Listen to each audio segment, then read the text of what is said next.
بسم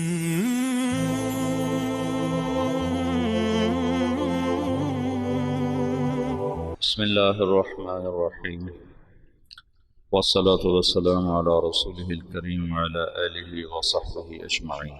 19ویں صدی میں ساری دنیا میں اسلامی سلطنت کا شیرازہ بکھر گیا اور یورپ اپنی علمی قوت کی وجہ سے ناقابل تسخیر بنتا چلا گیا، ایک نسل علم کے لیے کھپی۔ نیوٹن جو اس کا سائنس کا نبی کہا جاتا ہے، نیوٹن وہ اپنی چارپائی پر ایسے سیدھا پڑا جاتا ہے، کروٹ بدلے بغیر 18 گھنٹے ایسے پڑا۔ میرے ابھی آپریشن میں اس ٹانگ کو ہلانا نہیں تھا تو میں عاجز ہو گیا تھا۔ چند گھنٹے کے بعد میں کہوں سے کوئی حرکت دو، میں عاجز آ گیا۔ وہ میری ٹانگ پکڑ کے بیٹھے رہے کہ نہیں ہلنے نہیں دینا، ہلنے نہیں دینا۔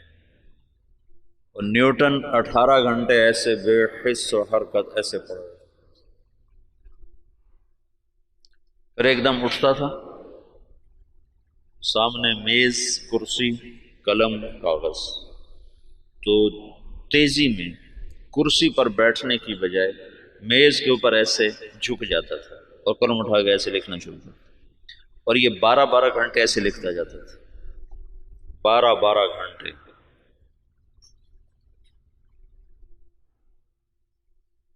جس دن اس کی شادی تھی تو اس کا دوست اس کے پاس آیا کہ شادی پہ نہیں چلنا، تو اس نے پوچھا کس کی؟ کہا تمہاری؟ کہا میری؟ کب؟ کہا آج۔ کہا مجھے تو یاد ہی کوئی نہیں۔ آئنسٹائن نے بیوی سے کہا کھانا لاؤ، اور خود پڑھنے بیٹھ گیا۔ تو وہ آئی، جب یہ ہیوسٹن میں تھا، ہیوسٹن میں ہی مرا، 1955 میں مرا، تو اس نے کہا میں کھانا رکھ کے جا رہی ہوں۔ انہوں نے کہا ٹھیک ہے۔ اس نے میز پہ ایسے کھانا رکھ دیا، انہوں نے کہا ٹھیک ہے۔ تو اس نے ایسے اٹھا کے کھانا شروع کر دیا اور پڑھنا شروع کر دیا۔ تھوڑی دیر کے بعد اس کی بیگم آئی تو اس نے دیکھا کھانا ویسے پڑا ہوا ہے۔ انہوں نے کہا تم نے کھانا نہیں کھایا؟ کہا میں نے کھا لیا۔ کہا کب کھایا؟ کہا ابھی کھایا۔ کہا دیکھو یہ سارا ویسے ہی پڑا ہے۔ اس نے دیکھا تو سارے کا سارا ویسے ہی پڑا ہوا۔ تو اس نے کیا کھایا تھا؟ قریب ایک گلدان میں پھول تھے، پھولوں کا گلدستہ، تو وہ ہاتھ ادھر جانے کے بعد ادھر گیا تو وہ پھول ہی کھاتا رہا، کڑوے کسیلے، اور اس سے کوئی احساس نہیں ہوگا۔ تو کتاب کھول چکا تھا۔ اس طرح اللہ نے ان کو علم دیا، اور مسلمان یقیناً زوال کا شکار تھے، بڑھاپا تھا، تو جو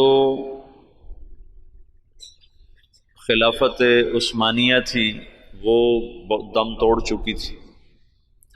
1914 میں پہلی جنگ عظیم ہوئی جس میں ترکی نے جرمن کا ساتھ دیا۔ 1918 میں وہ بری طرح شکست پر ختم ہوئی۔ ہندوستان میں انگریز 1857 میں پوری طرح غالب آ گئے۔ رنجیت سنگھ کی حکومت تھی، انہوں نے اس کو نہیں چھیڑا۔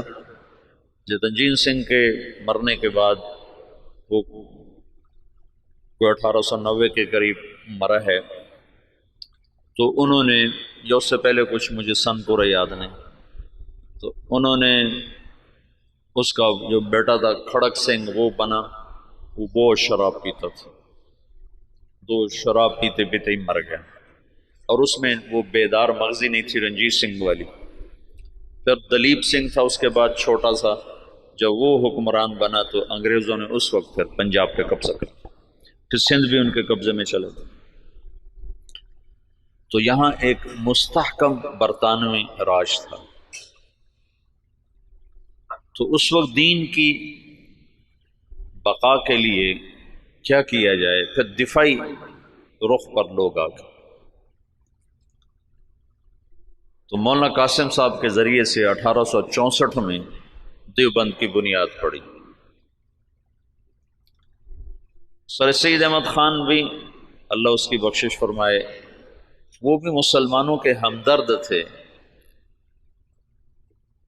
وہ بھی چاہتے تھے مسلمان عزت پائیں، لیکن ان کی سوچ یہ تھی کہ یہ دنیاوی تعلیم حاصل کریں تو اس سے یہ آگے نکلیں گے۔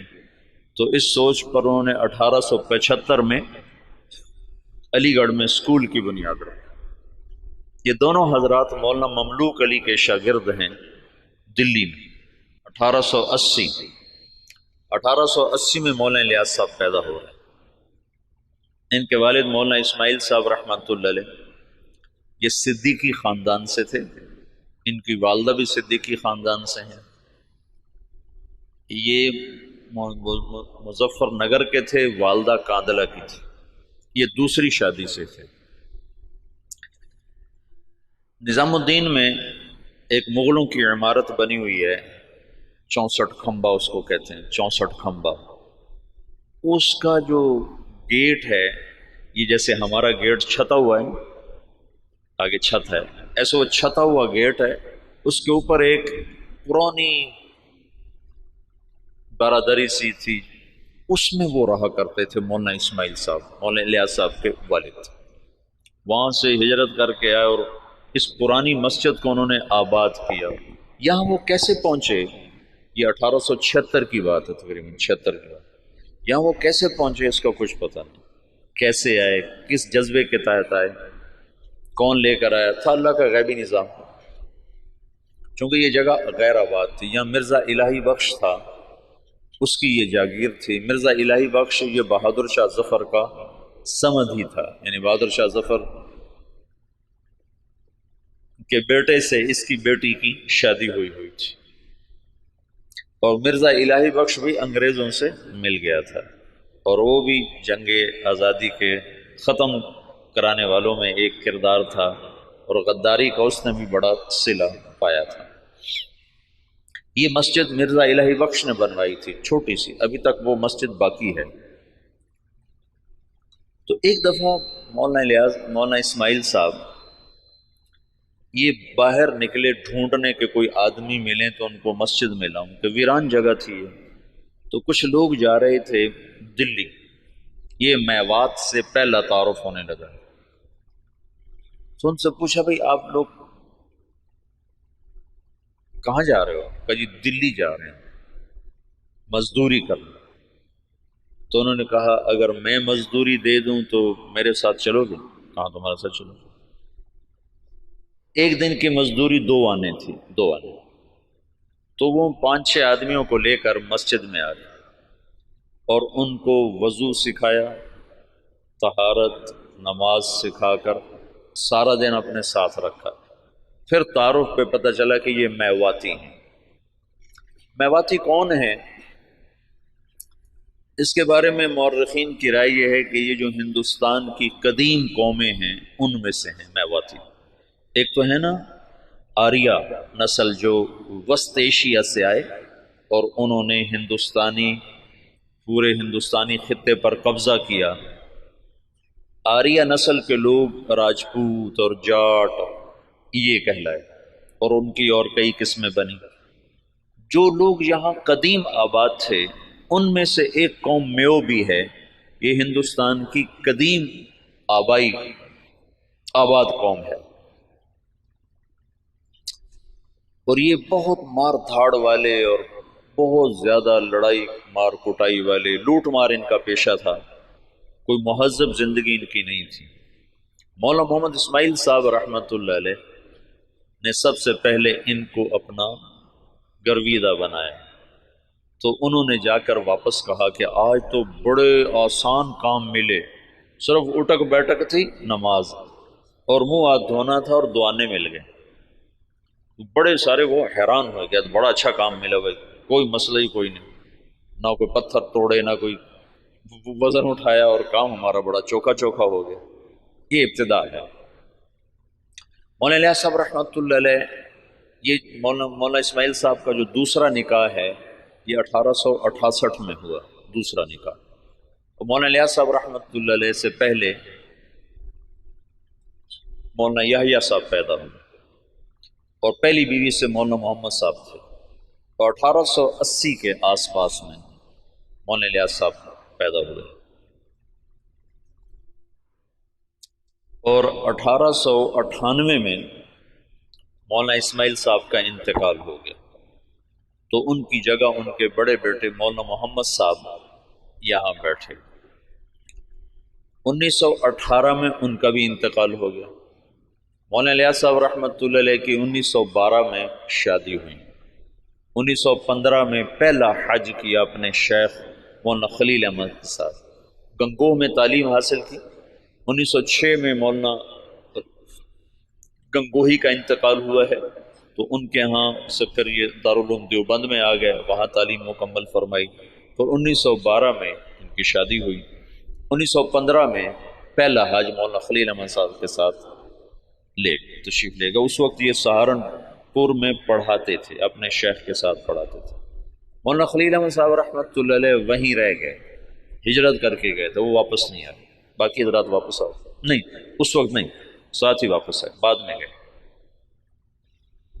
تو 1918 میں مولانا محمد صاحب کا انتقال ہوا، تو مولانا الیاس صاحب رحمۃ اللہ علیہ وہاں تشریف لائے، جنازے میں شرکت فرمائی۔ تو مقامی لوگوں نے، میواتیوں نے کہا کہ اب یہ جگہ خالی ہے تو اس کو آپ آباد کریں۔ تو مولانا نے فرمایا کہ میں اپنے شیخ سے پوچھوں گا۔ تو پھر وہ تشریف لائے سہارنپور اور مولانا خلیل احمد صاحب سے درخواست کی کہ اس طرح لوگ چاہتے ہیں، میں کیا کروں؟ تو انہوں نے یہ فرمایا تم 1 سال کی چھٹی لے کے چلے جاؤ، اگر تمہارا دل لگے تو وہاں رہ جانا، نہ لگے تو پھر واپس آ جانا، مدرسہ سے تمہارا رابطہ نہ ختم ہو، چھٹی لے لو۔ وہ چھٹی کی جو درخواست لکھی تھی نا، وہ پرانے سہارنپور کے مدرسہ میں ابھی بھی محفوظ پڑی ہوئی۔ 1918 میں مولانا الیاس صاحب تشریف لائے نظام الدین۔ ابھی تبلیغ نام کی کوئی شے ان کے ذہن پر کوئی نہیں۔ 1918 میں شدھی کی تحریک چل پڑی۔ شدھی کیا تھی کہ ہندوؤں نے یہ تحریک چلائی کہ مسلمانوں کو ہندو بناؤ، اور بنیاد انہوں نے یہ اٹھائی کہ مسلمان تو باہر سے آئے، ہم تم ایک قوم ہیں، اوپر جا کر ہم سب کے رشتے ایک ہیں، تو یہ باہر سے مسلمان کون تھے جنہوں نے آ کر ہمارا مذہب بگاڑ دیا، لہٰذا ہم سب کو ایک ہونا چاہیے۔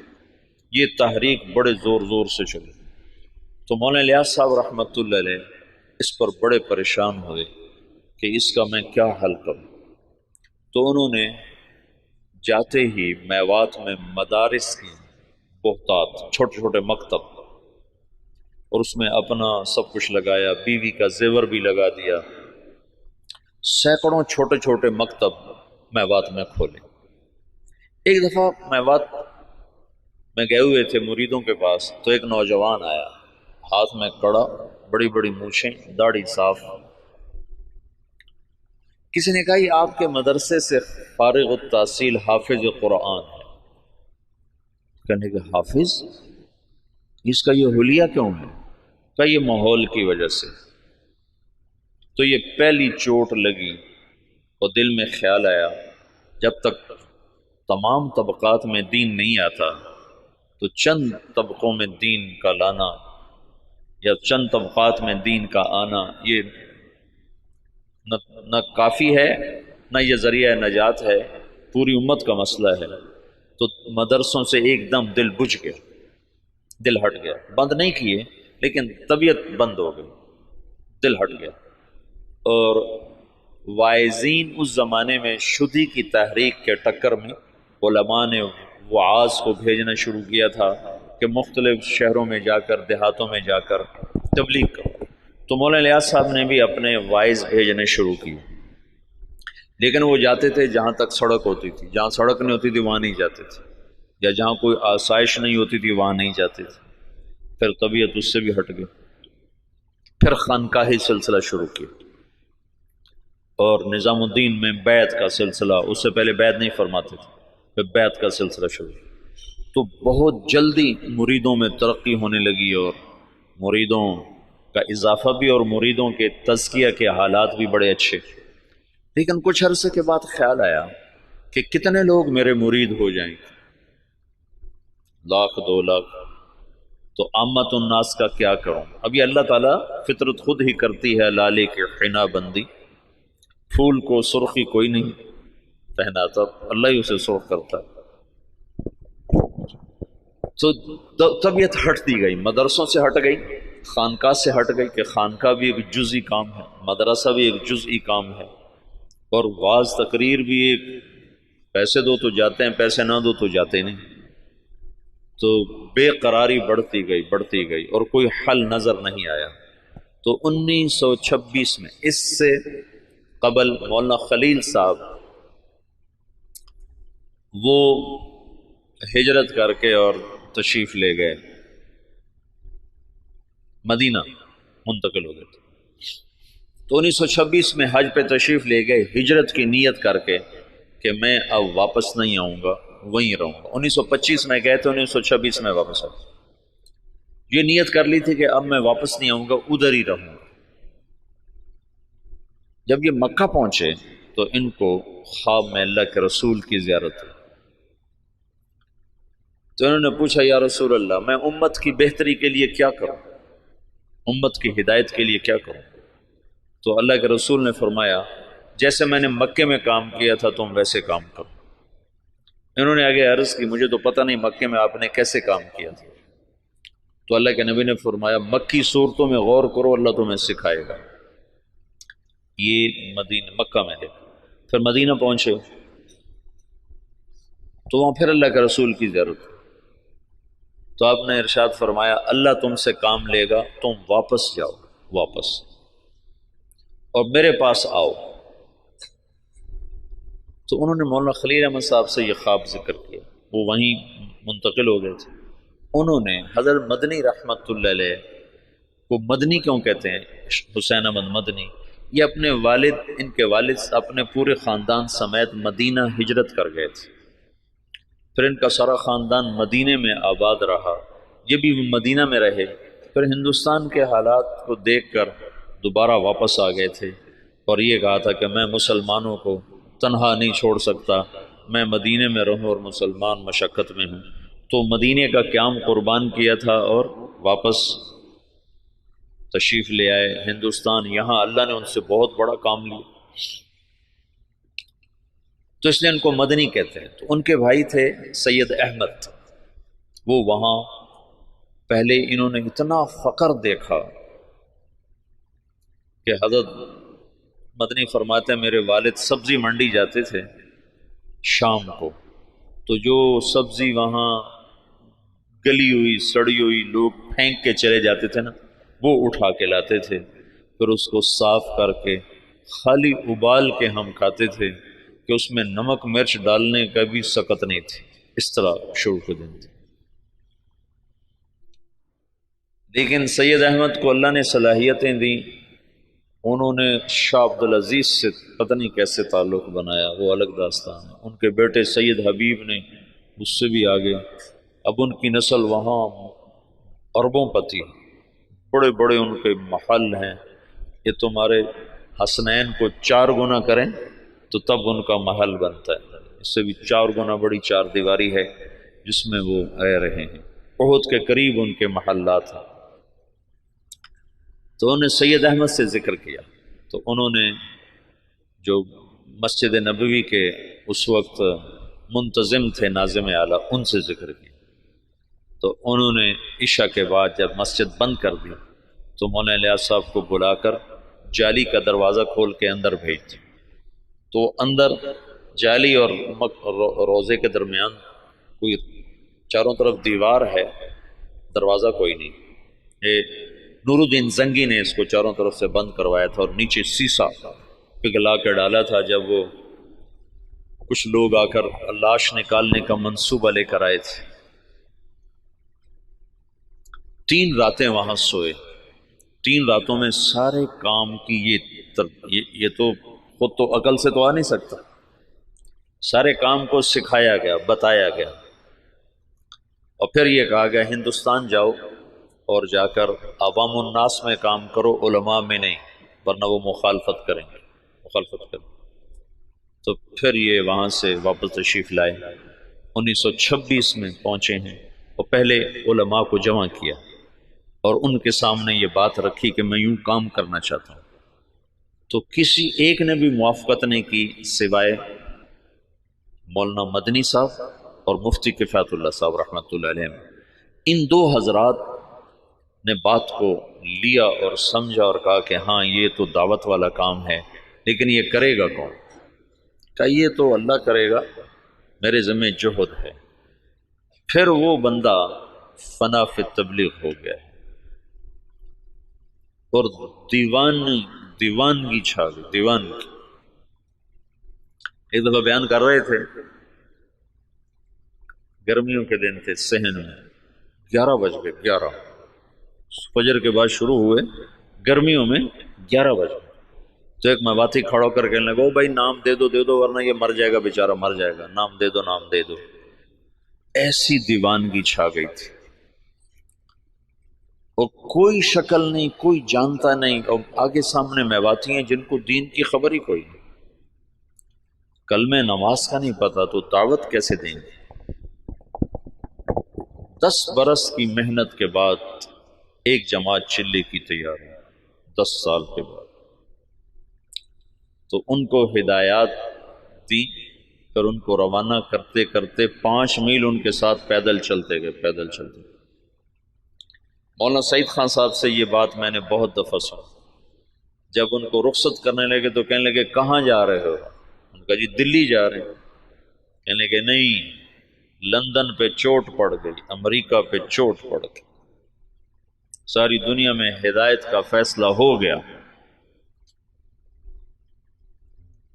ایک دفعہ عبدالعال صاحب تشریف فرما تھے، کہنے لگے ہم 5-6 آدمی بیٹھے ہوتے تھے مولانا الیاس صاحب کے آگے، 6-7 اور وہ ہم سے کہتے کہ بھائی ساری دنیا میں جماعتیں بھیجنی ہیں، مشورہ دو کیا کیا جائے۔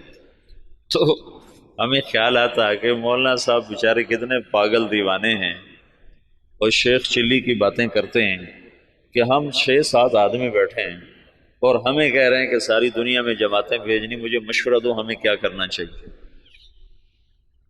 یعنی اللہ تعالیٰ نے اپنی قدرت سے ظاہر کر کے دکھا دیا کہ کیسے سارے عالم میں ہم خود پھر رہے ہیں، تو ساری دنیا سے جماعتیں ہمارے پاس آ رہی ہیں، ہم سے ساری دنیا میں لوگ جا رہے ہیں۔ تو 1926 سے لے کر 1944 نوح میوات میں پہلی بستی ہے جہاں پہلا اجتماع ہوا۔ اس وقت اجتماع نہیں کہتے تھے، جلسہ کہتے تھے، جلسہ پہلا جلسہ ہوا۔ اور سگا بیٹا محمد یوسف اکلوتا سخت مخالف، وہ کہیں یہ کہ آپ پاگلوں کا کام شروع کر دیں۔ ان کا ذہن ذوق سارا تعلیمی تصنیفی۔ 21 سال کی عمر میں طحاوی کی شرح لکھی، جو حدیث کی مشکل ترین کتاب ہے طحاوی، اس کی شرح 21 برس کی عمر میں لکھی۔ اور حیات الصحابہ جیسی کتاب تو ساری دنیا کے علماء تسلیم کر گئے کہ سیرت میں یہ وہ شخص بدیع تھا، بدیع سیرت میں، کہ سیرت کے عنوان پر آج تک کسی نے ایسی کتاب نہیں لکھی۔ سیرت کا عنوان ہوتا تھا زید بن ثابت، نیچے اس کی سیرت اور حالات، عمر بن خطاب، نیچے ان کی سیرت، حالات، واقعات اور ان کے فضائل اور مناقب۔ یہی 14 صدی میں تمام مصنفین کا طرز رہا ہے۔ یہ پہلا شخص ہے جس نے اسلوب جدید دیا، بدیع اسلوب، آج تک کوئی یہ اسلوب لے نہ سکا۔ حیات الصحابہ ہے سیرت، لیکن حیات الصحابہ، کیف کانت صلاتہم، کیف کان علمہم، کیف کان جہادہم، اس کے نیچے کئی صحابہ کے واقعات۔ یہ ایک کو عنوان بنا کے نہیں، عنوان صفت کا اور نیچے واقعات مختلف ہیں شخصیات کے۔ یہ پہلی دفعہ ہوا تصنیف و تالیف کی تاریخ میں۔ اس کتاب نے اتنی قبولیت حاصل کی کہ دنیا کے ہر بڑے مکتبے میں حیات الصحابہ پڑھی ہوتی۔ تو ان کا تو ذہن تھا سارا تعلیمی اور تصنیفی، وہ کہیں یہ میرے ابا کو ہو کیا گیا، ان کو اللہ کی طرف سے الہام ہو چکا تھا۔ تو باپ بیٹے میں ٹکراؤ ہے، مولانا انعام صاحب رحمۃ اللہ علیہ، مولانا احتشام صاحب رحمۃ اللہ علیہ، یہ حضرت مولانا الیاس صاحب کے ساتھ مولانا الیاس صاحب رحمۃ اللہ، اب مولانا سعید احمد خان صاحب، یہ ساتھی ہم نوا، اور بیٹا محمد یوسف سخت مخالف۔ میاں جی بدر الدین رحمۃ اللہ علیہ تھے، میں ان سے ملا تھا نظام الدین میں 82-83 میں گیا تھا۔ مجھ سے کہنے لگے کہ ہمیں مولانا الیاس صاحب بھیجتے کہ جاؤ یوسف کو کارگزاری سناؤ، شاید اس کا کوئی دل نرم پڑے۔ تو جب ہم جاتے تو اپنے لکھنے پڑھنے میں لگے ہوتے تھے، تو ہمیں دیکھتے ہی کہتے مجھے پتہ چل گیا تمہیں بوڑھے نے بھیجا ہے کہ جاؤ اس کو کارگزاریاں سناؤ، بھاگ جاؤ، میرے پاس کوئی وقت نہیں تمہاری فضولیات سننے کے لیے۔ کہ ہمیں بھگا دیتا تھا مولوی وسلم، کہتا تھا مجھے پتہ ہے تمہیں بڈھے نے بھیجا ہے کہ جاؤ اسے کہانیاں سناؤ، میں نہیں آتا تمہاری کہانیوں میں۔ بیٹا ایسے مخالف تھا۔ اور علماء عوام خواص بھول چکے تھے کہ دعوت فرض منصبی ہے۔ وَكَذَلِكَ جَعَلْنَاكُمْ أُمَّةً وَسَطًا لِتَكُونُوا شُهَدَاءَ عَلَى النَّاسِ، یہ تو شہداء اللہ الناس کا فریضہ پوری امت کے ذمے ہے، اور سارا عالم ہمارے ذمے ہے۔ میاں جی بدر الدین، یہی بدر الدین بتاتے ہیں، میں بیان کر رہا تھا تو سامنے کچھ لوگ بیٹھے تھے 10 12 15، تو پیچھے سے مولانا الیاس صاحب آ گئے، کہنے لگے بدر الدین کن میں بیان کر رہے ہو، کن کو سنا رہے ہو، کن کو سنا رہے ہو؟ کہا جی ان کو سنا رہا ہوں، اور جو سامنے بیٹھے ان کو سنا رہا ہوں۔ اے تیرا بھلا ہو جائے، اونٹ کی نیت کر، اونٹ، اونٹ میواتی زبان میں آخری کنارے کو کہتے ہیں، آخری کنارہ، کہ دنیا کے آخری کنارے کی نیت کر کہ میں یہ بات دنیا کے آخری انسان تک کو سنا رہا ہوں، ایسے وہ نیت کرواتے تھے۔ اپنی زندگی میں 2 کمرے بنائے تھے مسجد میں داخل ہو کر، جنوب کی طرف، اوپر ان میں کھڑکیاں، کھلی کھلی دروازے، اور یہ فرمایا کہ یہاں غیر ملکی مہمان جب آئیں گے تو ان کو تم نے یہاں ٹھہرانا ہے۔ تو وہ بیچارے ان کے مرید حیران ہوتے کہ ادھر مقامی کوئی نہیں آتا تو غیر ملکی کہاں سے آئیں گے۔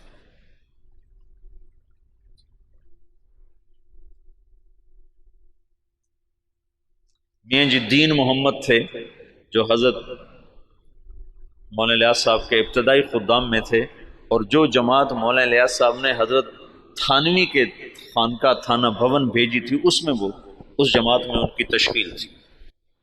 وہ کہتے ایک دفعہ مجھ سے کہنے لگے کہ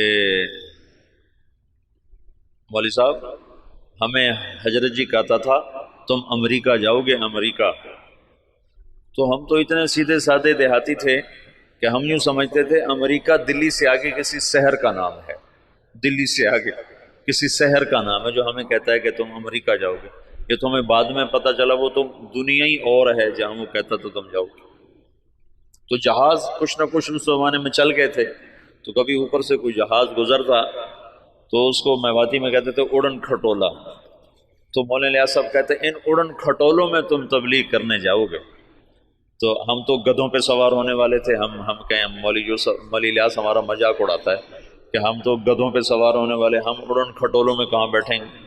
تو اللہ نے ان کو اڑن کھٹولوں میں بٹھایا۔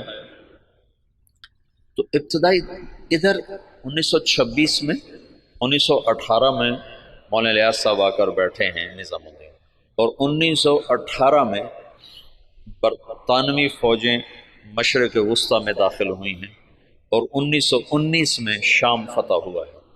فرانسیسی فوجوں نے شام کو فتح کیا اور شام کو 3 حصوں میں تقسیم کر دیا، ایک کا نام سوریہ رکھا، ایک کا نام لبنان رکھا، اور ایک کا نام اردن کر دیا، اور شام کو 3 حصوں میں تقسیم کر دیا۔ اور 1926 میں اسرائیل کو بنانے کا منصوبہ مکمل ہو گیا کہ اسرائیل بنایا جائے۔ ادھر 1926 میں دعوت کا کام چلا جس کا آخری سرا مہدی سے جا کے ملتا ہے، اور ادھر 1926 میں یہودیت کا کام چلا جس کا آخری سرا دجال کے ساتھ جا کر ملتا ہے۔ یہ آپس میں یہ تانے بانے میرے اپنے بنائے ہوئے ہیں، میں سنے نہیں ہیں، لیکن جو کچھ پڑھا ہے اس کے مطابق میں ایک ترتیب ذہن میں آئی کہ ادھر دعوت کا کام بھی ہدایت پر ختم ہوگا۔ 1964 میں پہلی جماعت گئی یوگنڈا، 1964، 4 آدمی، اس میں ایک ابھی بھی زندہ ہیں، عبدالرشید صورتی صاحب جو کراچی کے امیر ہیں۔